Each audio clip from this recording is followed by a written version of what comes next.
नमस्कार, स्वागत है आपका 89.6 एफएम सीकर के डिजिटल पेज पर। और देखिए, हम इंटरनेट एरा में रह रहे हैं। आप ये वीडियो भी सोशल मीडिया पर देख रहे हैं, इंटरनेट के माध्यम से देख रहे हैं। तो इंटरनेट के फायदे तो बहुत सारे हैं, लेकिन कहीं ना कहीं इसके कुछ ना कुछ नुकसान भी हैं। जैसे कि आए दिन हम देखते हैं, सुनते हैं कि साइबर फ्रॉड्स कई तरह के हो जाते हैं। डीप फेक वीडियोस अभी जो हुआ था रिसेंटली इंसिडेंट, उसके बारे में भी आपने सुना होगा। तो जैसे जैसे टेक्नोलॉजी में हम आगे बढ़ रहे हैं, इंटरनेट और आर्टिफिशियल इंटेलिजेंस आगे बढ़ रहा है, वैसे वैसे कहीं ना कहीं कुछ ऐसी समस्याएं भी उत्पन्न हो रही हैं जिनके बारे में हमें जानना बहुत जरूरी है। कैसे उनसे हम सुरक्षित रह सकते हैं, इसके बारे में हमें जानना और दूसरों को बताना भी बहुत जरूरी है। तो इसीलिए आज हम साइबर सिक्योरिटी पर बात करने जा रहे हैं श्री उम्मेद मील जी से, जो कि एक साइबर सिक्योरिटी एक्सपर्ट हैं, साइबर क्राइम एक्सपर्ट हैं और पुलिस और डिफेंस एडवाइजर भी हैं। सर, आपका बहुत बहुत स्वागत है हमारे डिजिटल पेज पर, सोशल मीडिया पेज पर।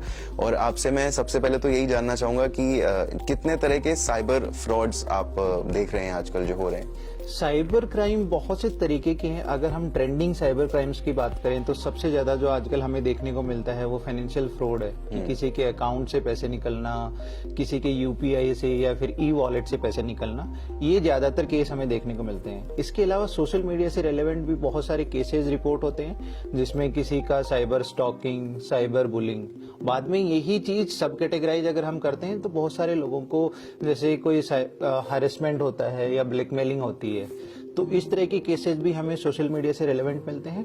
और कुछ चीजें जो नेशनल लेवल पे होती हैं उसमें बहुत से केसेज आजकल देखने को मिलते हैं, जिसमें हनी ट्रैपिंग के बहुत सारे केसेज होते हैं, या फिर आप साइबर टेररिज्म में के कई केसेज रिपोर्ट होने को मिलते हैं। जी, तो एक तो फाइनेंशियल फ्रॉड है तो काफी कॉमन है। कई बार हमने न्यूज़पेपर्स में भी पढ़ा है, हमारे आसपास भी बहुत सारे लोगों को हमने देखा है जिनके अकाउंट से अपने आप ही पैसे डिडक्ट हो गए। तो ये क्यों होता है? क्या क्या गलती हम कर देते हैं कि ऐसा हो जाता है? ऑब्वियसली कहीं ना कहीं हमारी कुछ गलती रहती होगी। देखिए, सबसे सीधा और आसान सा आंसर है कि लोगों को इसके प्रति जागरूकता ना होना। सबसे बड़ी गलती तो हमारी यही है। बिल्कुल। तो हम जैसे कोई भी डिजिटल प्लेटफॉर्म पर कोई अकाउंट बनाते हैं, या कोई नया बैंक का कोई नया वॉलेट या एप्लीकेशन यूज करना स्टार्ट करते हैं, या हम नेट बैंकिंग पे नए नए हैं, तो हम वो चीजें बिना जाने कि उसमें क्या रिस्क हैं या उसको कैसे ऑपरेट करना है, इस चीज पे हम ध्यान नहीं देते हैं। और यही वजह होती है कि बहुत सारे लोगों के साथ फाइनेंशियल फ्रॉड होते हैं। जैसे किसी भी यूजर को अगर कॉल आता है कि मैं बैंक से बात कर रहा हूँ, आपका कार्ड एक्सपायर हो गया है, आपका चेकबुक का नया इश्यू करना है, या अकाउंट में कोई प्रॉब्लम है, तो ऐसे में यूजर है वो इस चीज के झांसे में आ जाता है कि वाकई बैंक कर्मचारी मुझे फोन करके कुछ डिटेल जानना चाहता है,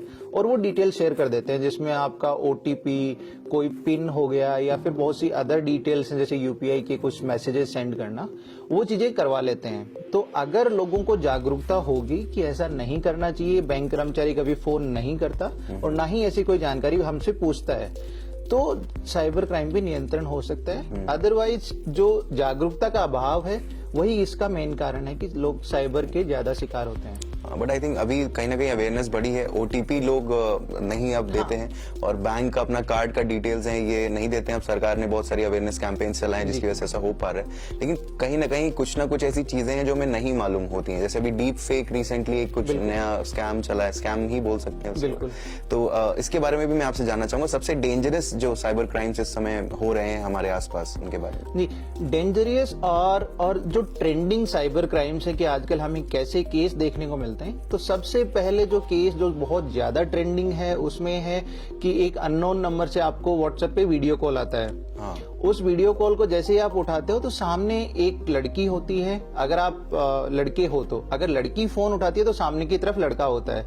और आप जब तक ये चीज समझोगे कि वो फोन करने वाला कौन है, वो गलत एक अननोन नंबर से कॉल आया या फिर मेरा कोई जानकार नहीं है, तब तक आपके साथ एक स्कैम या फिर आप एक ट्रैप में फंस चुके हो। क्योंकि वो अपनी स्क्रीन को रिकॉर्ड करता है और वहां से स्नैपशॉट्स ले लेता है। उसमें जैसे मान लो कि अगर मेरे पास कोई व्हाट्सएप पे कॉल आएगा तो सामने एक लड़की सेमी न्यूडिटी या न्यूडिटी पोजीशन में रहती है और मेरा फेस उसमें कैप्चर हो जाता है। ऐसे में वो स्क्रीनशॉट लेके वो आपको ब्लैकमेल करते हैं कि आप इतने पैसे दो, 10,000, 15,000। अदरवाइज ये वाली फोटोज और जो स्क्रीनशॉट से, जो स्क्रीन रिकॉर्डर से जो वीडियो बनाई है, वो हम आपके रिलेटिव्स और आपके फ्रेंड्स को भेजेंगे। तो आदमी अपनी रेस्पेक्ट और ऐसे ही एक सोशल डिफेमेशन से बचने के लिए वो पैसे देना उनको स्टार्ट कर देता है। तो सबसे ज्यादा ये केस है। उसके अलावा रिलेशनशिप में जो आजकल आप देखते हो कि पास्ट रिलेशनशिप से अगर कोई फोटोज वीडियो जैसे मान लो शेयर किए गर्लफ्रेंड बॉयफ्रेंड या फिर कोई भी चाहे हस्बैंड वाइफ डिवोर्स के केसेज में आप बहुत सारी चीजें आजकल देखने को मिलती है। तो जो पुराने आपके कुछ ऐसे मेमोरेबल कुछ आपने कोई फोटोज या फिर ऐसी कोई प्राइवेट फोटो एक दूसरे को आपने शेयर करी थी, वो चीजें बाद में साइबर रिवेंज बनकर आज सामने आती हैं। तो बहुत सारे केसेज इस चीज को लेकर भी रिपोर्ट होते हैं। तो कभी भी मजाक या फिर कोई ऐसी चीज को रिकॉर्ड करके नहीं रखना चाहिए जो आपकी प्राइवेसी पे हो, और ना ही किसी को आप इस चीज को हैंडओवर करें, चाहे आप किसी भी रिलेशनशिप में हैं, आप गर्लफ्रेंड बॉयफ्रेंड हैं, आप हस्बैंड वाइफ हैं, अपनी प्राइवेट मूवमेंट्स को किसी भी डिजिटल एसेट या डिवाइस में कैप्चर ना करें। ये केसेस बाद में फिर बुलिंग और हैरेसमेंट और ब्लैकमेलिंग की तरफ बढ़ते हैं। पहले आप अपने अकाउंट में किसी भी XYZ पर्सन से अगर पेमेंट लेते थे तो एक ऑथेंटिक सोर्स से वो पैसा आता था।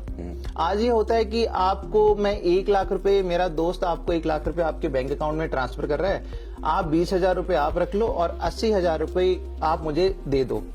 ऐसे में जो पेमेंट 1 लाख रुपए जो आपके अकाउंट में आए हैं वो फ्रॉड का पैसा है। जमतारा या मेवात के एरिया से वो पैसा आता है, आपके अकाउंट में आया, किसी विक्टिम के अकाउंट से वो पैसा डायरेक्ट ट्रांसफर होकर आपके अकाउंट में आता है और आप कमीशन रख के वो पैसा मुझे देते हो। इस प्रोसेस को पुलिस इन्वेस्टिगेशन में रेंटल और अकाउंट रेंटल नाम दिया है कि बहुत सारे लोग अपना अकाउंट रेंट पे देते हैं कि आप मेरा बैंक अकाउंट यूज कर सकते हो, उसमें कहीं से भी पैसा लेके आओ या कहीं भी निकालो, मुझे इतना परसेंटेज आप कमीशन दोगे। तो बहुत सारे युवा और जो यंगस्टर हैं जो शायद थोड़े से पैसे के लालच में आके क्राइम में पार्टिसिपेट भी करते हैं। तो पहले तो ये था कि शायद हमारे एरिया में सिर्फ विक्टिम या फिर हमारे साथ क्राइम होता था। आज बहुत सारे लोग इस चीज में भी इन्वॉल्व हैं कि वो अपना अकाउंट रेंट पे देके साइबर क्राइम में पार्टिसिपेट भी कर रहे हैं एज ए क्रिमिनल। सर ये एक्सेस भी हमसे मांगे जाते हैं जब हम एप्लीकेशन को डाउनलोड करें या किसी वेबसाइट पे भी कभी कभी जाएं तो दे आस्क फॉर एक्सेस। तो हम जब कोई फोटो कैप्चर, हमने मान लीजिए कोई एक वीडियो बनाया जो हमने शेयर नहीं किया, सिर्फ हमारे कैमरे में या गैलरी में वो है, फिर भी वो क्या उन सभी के पास पहुंच जाता है जिनको हमने वो कैमरे का एक्सेस दे रखा है, अपनी गैलरी का एक्सेस दे रखा है? एक मेरा क्वेश्चन है। और दूसरा ये कि कैसे हम पता करें कि क्या एक्सेस, किस ऐप को हमें कितना एक्सेस देना चाहिए और किस चीज का एक्सेस हमें किसी को भी नहीं देना चाहिए? बिल्कुल,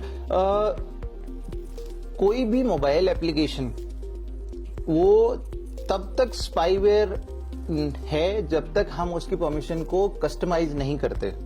जैसे फेसबुक है, फेसबुक होने को तो बहुत जेन्युइन और एक ट्रस्टेड प्लेटफॉर्म है, बट फेसबुक भी बहुत सारी ऐसी परमिशंस लेता है जो शायद उसके किसी काम की नहीं है या फिर मैं कभी यूटिलाइज कर ही नहीं रहा उनको, उन फैसिलिटीज और फीचर्स को। तो हर एक मोबाइल एक मेलवेयर और एक स्पाईवेयर हो सकता है, हर एक मोबाइल एप्लीकेशन, जब तक कि हम उसमें कस्टमाइजेशन नहीं करते। तो चाहे कितना ही ट्रस्टवर्दी एप्लीकेशन हो, चाहे आप एक अननोन ऐप डाउनलोड करते हो, हमेशा ये देखें कि वो एप्लीकेशन मैं किस पर्पज के लिए यूज कर रहा हूँ। जैसे अगर मुझे कोई फोटो डेकोर एप्लीकेशन डाउनलोड करना हो, जस्ट फॉर एन एग्जांपल, तो मुझे सिर्फ कैमरा की एक्सेस देनी है और गैलरी की एक्सेस देनी है कि मैं एक फोटो कैप्चर करूं, उसको ब्यूटीफाई करके अपनी गैलरी में स्टोर कर लूं। वो एप्लीकेशन अगर मुझसे लोकेशन की एक्सेस मांगता है, मेरे कॉन्टेक्ट्स की एक्सेस मांगता है, तो वो एक सस्पिशियस एक्टिविटी है, हमें ऐसे परमिशन उसको नहीं देना चाहिए। परमिशन सिर्फ वही दे जो उससे रेलेवेंट हो। स्पेशली कुछ एप्लीकेशंस की परमिशन बहुत क्रिटिकल होती हैं, जैसे आपकी कॉन्टेक्ट डिटेल्स। जैसे बहुत सारे साइबर केसेज में हमें देखने को मिला है कि एक मोबाइल एप्लीकेशन से लोन लिया, लोन रीपे भी कर दिया, लेकिन उसके बाद भी वो लोन प्रोवाइडर कंपनी या वो एप्लीकेशन ऑनर बहुत सारे लोगों को परेशान करते हैं कि उनके रिश्तेदार को फोटोज वीडियो भेजते हैं या कोई कॉल करते हैं या परेशान करते हैं कि उन्होंने लोन भरा नहीं है अभी तक। अच्छा।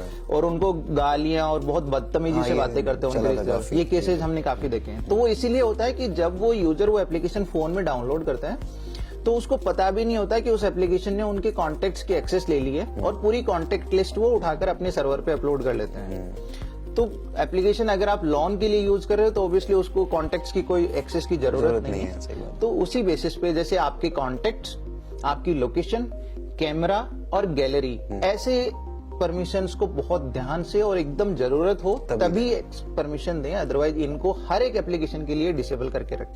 नहीं, ये बहुत ही इंपॉर्टेंट आपने एक जानकारी दी, क्योंकि हमें यूजुअली, मुझे भी नहीं पता होता कि कौन सी एप्लीकेशन में मैंने क्या क्या एक्सेस दे रखी है। तो मैं आज ही जाकर सेटिंग्स में चेक करूंगा और जहां पे भी इररेलेवेंट एक्सेस दे रखी होगी उसको मैं कैंसिल करूंगा। सर, डेटा प्रोटेक्शन और डेटा प्राइवेसी भी एक बहुत बड़ा मुद्दा रहा है। डेटा प्राइवेसी के ऊपर भी काफी बातें, चर्चाएं होती हैं, और डेटा प्रोटेक्शन एक्ट 2023 भी सरकार ने बनाया है, तो इसके बारे में भी आपसे मैं जानना चाहूंगा। जी, डेटा प्रोटेक्शन बिल जो हाल ही में गवर्नमेंट ऑफ इंडिया ने पास किया है, उस एक्ट का बहुत बड़ा एक रोल रहने वाला है साइबर क्राइम कंट्रोल करने में। क्योंकि आज हमें ये नहीं पता होता है कि मैंने कहाँ कहाँ अपना अकाउंट बना रखा है। अगर मैं चाहूं कि मैं उस वेबसाइट से, जैसे मान लो मैंने अमेजन पे अकाउंट बनाया, मुझे कुछ प्रोडक्ट ऑनलाइन ऑर्डर करना था, ऑर्डर करने के बाद अगर मैं चाहता हूं कि अब मुझे ना तो अमेजन पे अपना अकाउंट रखना है और ना मुझे अपनी ऑर्डर हिस्ट्री वहां पे रिटेन करनी है, दोनों ही चीजें मुझे परमानेंट अब डिलीट करनी है। तो डेटा प्रोटेक्शन बिल और एक्ट जो अभी एक्ट में कन्वर्ट हो गया, वो आपको पावर देता है कि आप उस कंपनी को लिख के अपना सारा डेटा वहां से परमानेंट डिलीट करवा सकते हो। Right, I hope it does. वैसा करे तो अच्छा ही है। जैसे जैसे अब धीरे धीरे जितनी टेक्नोलॉजीज एडवांस हो रही है आगे आगे, उतना डर भी और बढ़ता जा रहा है कहीं ना कहीं। बिल्कुल। तो आगे चल के इसी तरह के बिल्स और एक्ट्स पास होंगे तो will be more safe, I believe. Right sir, और इसके अलावा मैं आपसे ये पूछना चाहूंगा, अगर मेरे साथ साइबर फ्रॉड होता है, साइबर क्राइम होता है, जो आपने मेंशन किए नाम, साइबर स्टॉकिंग आपने बताया, वो भी होती है, या अगर बुलिंग भी होती है, तो इन सब चीजों को मैं कहाँ रिपोर्ट कर सकता हूँ और उस पर क्या एक्शन लिया जाता है? बिल्कुल, साइबर क्राइम पर आपको अगर साइबर क्राइम रिपोर्ट करना हो, जैसे फाइनेंशियल फ्रॉड है, तो मिनिस्ट्री ऑफ होम अफेयर्स का एक टोल फ्री नंबर है 1930। जब भी किसी भी तरीके का फ्रॉड हो, चाहे किसी ने आपसे ओटीपी पूछा हो या कोई यूपीआई से पैसा निकला या किसी लिंक पर आपने क्लिक करके पेमेंट किया है, आप हर एक केस में 1930 नंबर पर कॉल करके आप अपने साइबर फ्रॉड और फाइनेंशियल फ्रॉड की रिपोर्ट करवा सकते हो।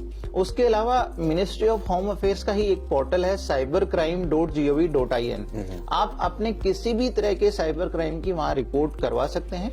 सिमिलरली, अगर कोई ऐसा सोशल मीडिया का कोई केस है जिसमें आपका ब्लैकमेलिंग या फिर हैरेसमेंट का कोई केस है, ऐसे में आप उस चीज को छुपाएं नहीं, क्योंकि अगर आप एक चीज को टॉलरेट करते हो कि आपके फोटोज किसी के पास हैं और वो आपको ब्लैकमेल करता है या फिर किसी और चीज की डिमांड करता है, तो इस चीज को आप छुपाएं नहीं। क्योंकि अगर आप एक बार सहना स्टार्ट करते हैं या फिर उस चीज को टॉलरेट करते हैं, तो शायद वो चीज क्राइम को बढ़ावा देती है। वो आज आपको परेशान कर रहा है, कल किसी और को परेशान करेगा। तो ऐसे क्रिमिनल्स पर अगर आपको कंट्रोल करना है तो आप खुलकर सामने आए। महिला पुलिस स्टेशन में एक अलग से डेस्क होता है जिसमें आप अपनी कंप्लेन अनोनिमस तरीके से रजिस्टर करवा सकते हैं कि ये मेरा केस है या फिर ये XYZ सस्पेक्ट या पर्सन है जो मुझे परेशान कर रहा है।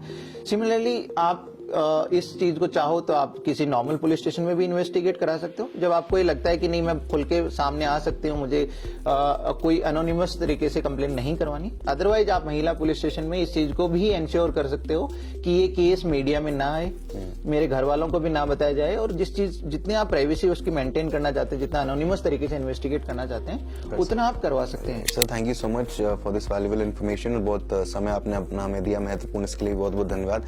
आई होप ये वीडियो आपको इंपॉर्टेंट लगा होगा और इसमें जो टिप्स बताई गई हैं कैसे अपने आप को आप सेफ रख सकते हैं, इसको आप फॉलो जरूर करेंगे।